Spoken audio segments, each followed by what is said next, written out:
दादियों का तो बाग में दादियों क्या कि आप चोरों का रास्ता कटो में रह गए थे। जब तक मिट्टी में मिले गए तो समाज के लोग हंसाते कि राजा के पत्नी कान खपट पे डाले लगे।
नागिन कलंकनी पापड़ी डाकनी आ गई हो मेरे सामने।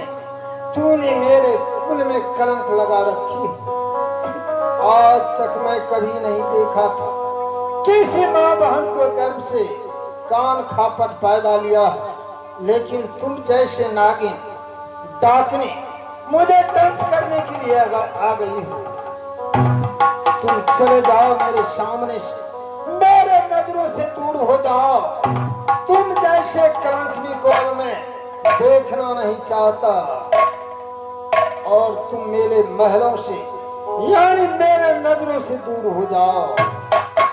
और बिजली सिंह, जितने भी नवी वस्त्र पहनी हुई है, जितने भी आभूषण लगाई हुई है, सारा शरीर से उतारवा लो और फटी कपड़ा पहना के उसे जाओ अपने बाग में एक झोपड़ी बनवा दो और वहां नित्य दिन उसे खाना पहुंचाओ और यह बाग को साफ सफाई करके रखेगी, ऐसी एक आज्ञा भी महाराज। काग पंछी को ना बैठने देगी। ठीक है महाराज, अब तो सवाल नहीं चलेगा। इससे तो मैं- मार इसकी मैं खाल दूंगा।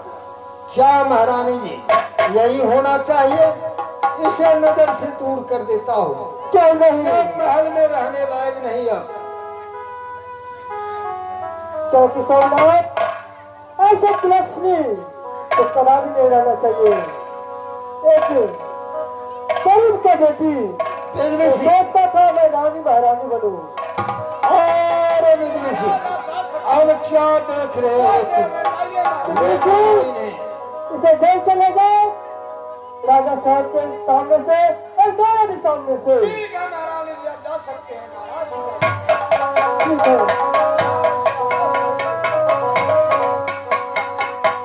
ठीक।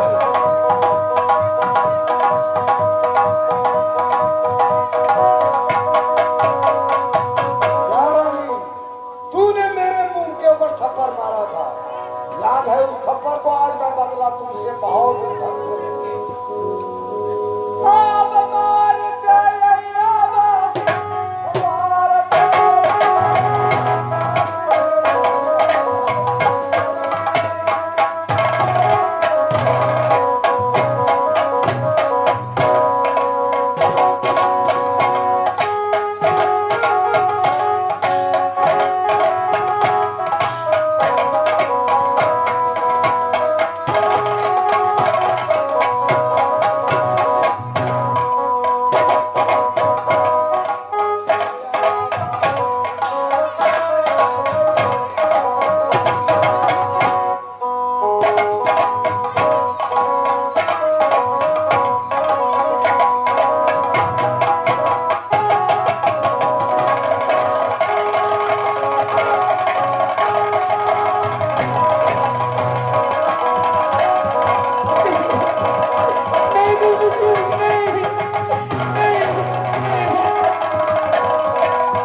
अपना देह में हाथ नहीं लगा।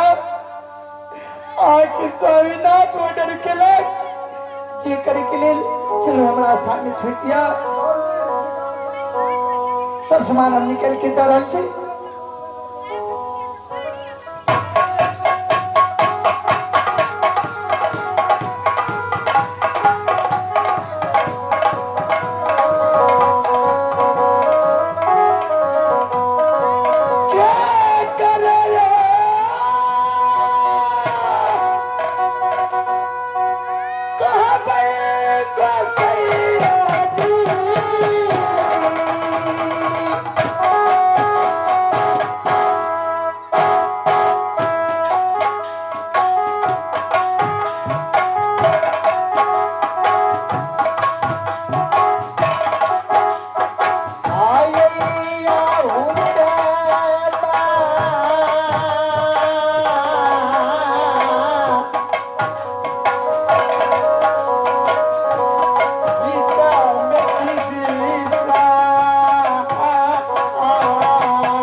खोल दिलिए क्या दिन से भूख प्यास से आई बगीचा में झाड़ू मारे छी, पत्ता चुने छी, पूरा बगीचा के साफ करे छी, लेकिन आज 5 रोज बीतल जा रही है, अखन तक कहीं खाना नहीं आल, ना कोनो समाद भेजलक।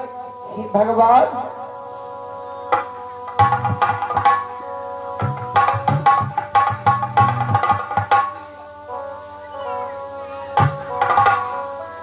भगवान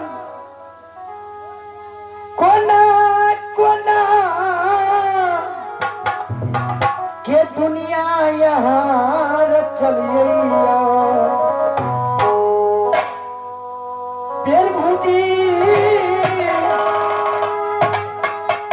कोना कोना के दुनिया यहाँ चलिए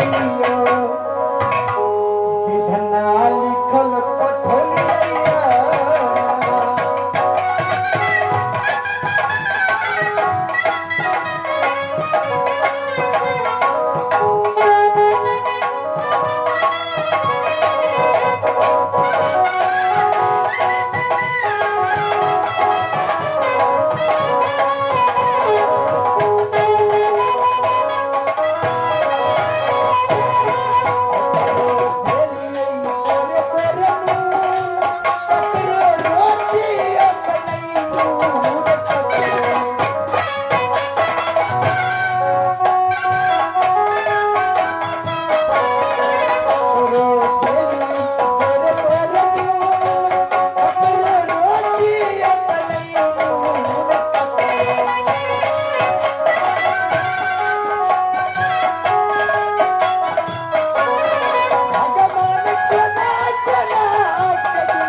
लेकिन तुमने फिर प्यार की बात मत करो।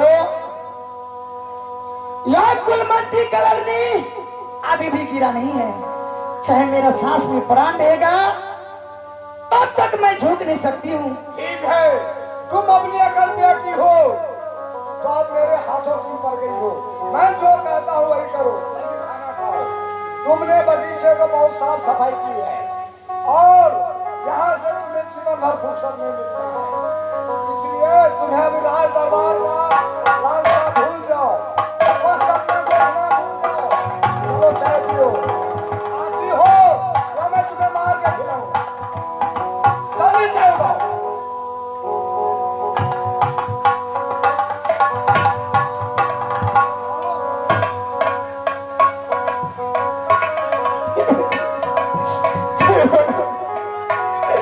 खाना खाए के टाइम में मारे, चाय पिए के टाइम में मारे। स्वामीना कौन इन गलती के ना पति दे आई बात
कुम्हलिया हाथ में पछुआले रही छे।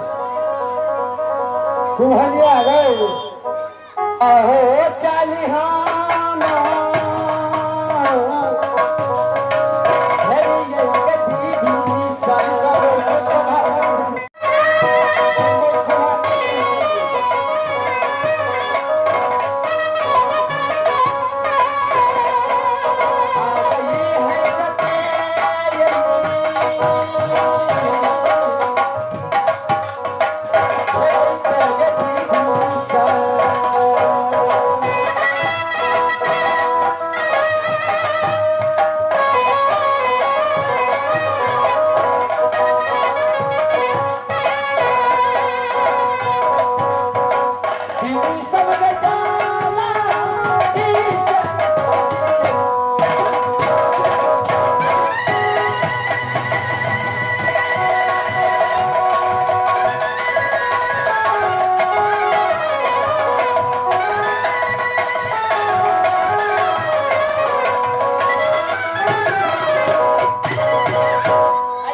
समय तो बहुत बहुत चले ना सुबह कते दूर छै ने जे अपना सब जैसे ये देख दे बड़ी दूर छे ना। हाँ चलो चलो जल्दी चलो। ओ जा सता पा करना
रोहनिया रे अरे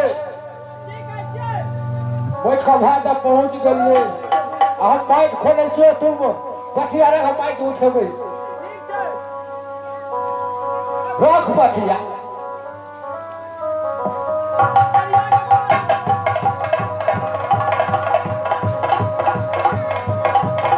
पछिया रखला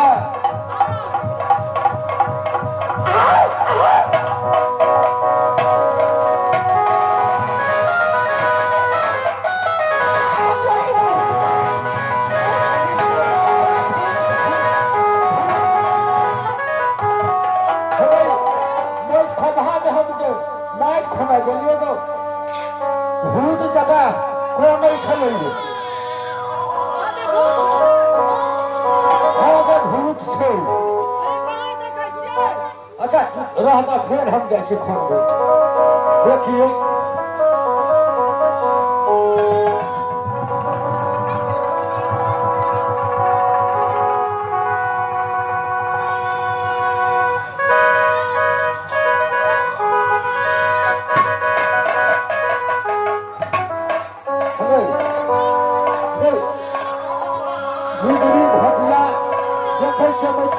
फेंकल छै हम ओहिमे कोने से चाहो चाहो करै छी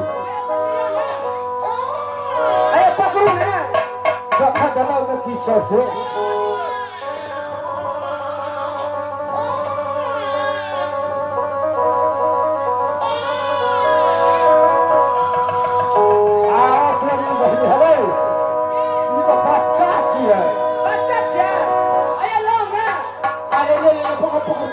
पकड़ अरे भगवान दर्द के अपना सब पर